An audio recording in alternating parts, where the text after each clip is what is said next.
Hello வணக்கம், இது உங்கள் சிவி. ஸோ எல்லாரும் எப்படி இருக்கீங்க? இப்போ பார்த்தீங்கன்னா லைவில் வந்துட்டு ஒரு பயங்கரமான ஒரு குண்டை தூக்கி போட்டு உடச்சிட்டாங்க.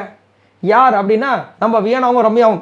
என்ன விஷயம் அப்படின்னா, சாண்ட்ரா வந்து திவ்யா மேலே ஒரு பெரிய ஒரு பழியை ஸ்டார்டிங் போட்டிருப்பாங்க. பிரஜன் வெளியே போகும்போது பிரஜன் உட்காந்துட்டு இருப்பார். அப்போ வந்து நீ அந்த தப்பு பண்ணியிருக்க கூடாது, நீ எதை பண்ண, நீ வெளியே போய் பாரு, அதனால தான் நீ போயிட்ட, எனக்கு தெரியும் அப்படின்னு சொல்லியிருப்பாங்க. என்னென்னு அவரு யோசிச்சிருப்பாங்க. என்னையா சொல்கிறீங்க, ஒன்றுமே புரியலையப்பா அப்படின்னு பாரு.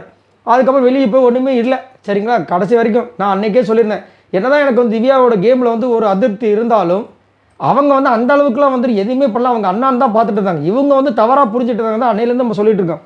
ஸோ இது வந்து வெளியே போய் இவங்களும் பார்த்துருப்பாங்க போல இருக்குது. அதை வந்து தெரிஞ்சிருச்சு. இங்கே வந்து போட்டு ஒரே உடச்சிட்டாங்க. திவ்யா செம்மசாக்க என்ன சொல்கிறீங்க நீங்கள் அப்படின்னு கேட்குறாங்க.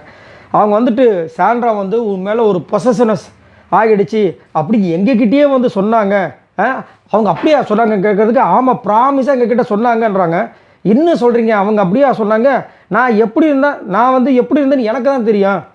இவங்க ஸ்டூப்பிட்டாக யோசிக்கிறாங்கன்னா அதுக்கெலாம் வந்து நம்ம கவலைப்பட முடியுமா? உன்னோட புத்தி அப்படின்னா நான் என்ன பண்ண முடியும்? நான் ஒன்றும் பண்ண முடியும். அப்படின் போது ரம்யா வந்து நீ வெளியே போய் ஒரு விஷயத்தை பார்ப்பா, அதை கண்டிப்பாக நீ பார்த்தா ஹர்ட் ஆக, கண்டிப்பாக உனக்கு ஒரு அழுகையை கூட கொடுக்கும்போது நான் எதுக்கு அழுகணும்?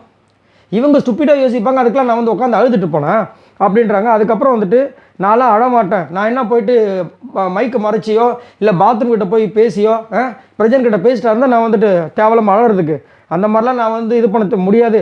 அவங்க அந்த மாதிரி நினச்சா அதுக்கு நான் வந்து பொறுப்பும் இல்லை. இந்த விஷயத்தை நீங்கள் முதலே சொல்லியிருந்தீங்கன்னா அவங்களை நான் கண்டிப்பாக கேட்டிருப்பேன் பயங்கரமாக அப்படின்ற மாதிரி வந்து கோபமாக வராங்க. இது ஒரு பக்கம் வந்து பயங்கரமாக வெடிக்க போது போல இருக்குது.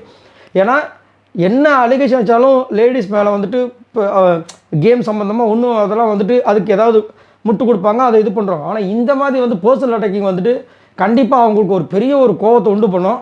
அந்த விஷயம் இப்போ வந்து வெடிச்சிருக்கு. ஏற்கனவே சாண்ட்ரா பின்னாடி வந்துட்டு எல்லா ஏழரையும் சுற்றிட்டு இருக்குது.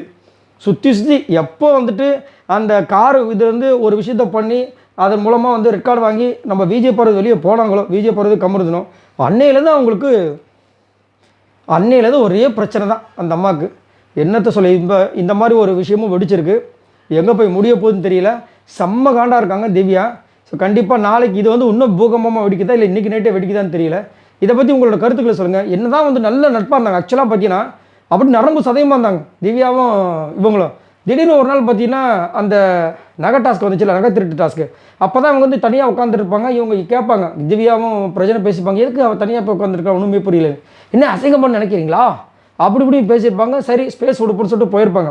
இல்லை நான் வந்து ஏன் உட்காந்து தனியாக இருக்கேன்னா என்னுடைய அப்பா வந்து இறந்த இந்த மந்த்து அப்படின்னு சொல்லியிருப்பாங்க. அப்போ பிரஜன் சொல்லியிருப்பார், அப்போல்லாம் கிடையாது, அப்பா இறந்த மந்த்து ஜனவரி அப்படின்னு இருப்பார். என்ன எதுக்காக அவங்க அப்படி சொன்னாங்கன்னு சொல்லிட்டு ஒரே குழப்பமாக இருந்திருக்கும்.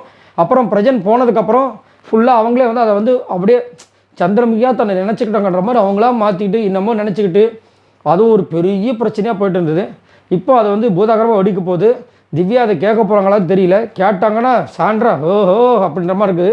இதை பற்றி உங்களோட கருத்துக்களை சொல்லுங்கள். பாய் நண்பர்களே.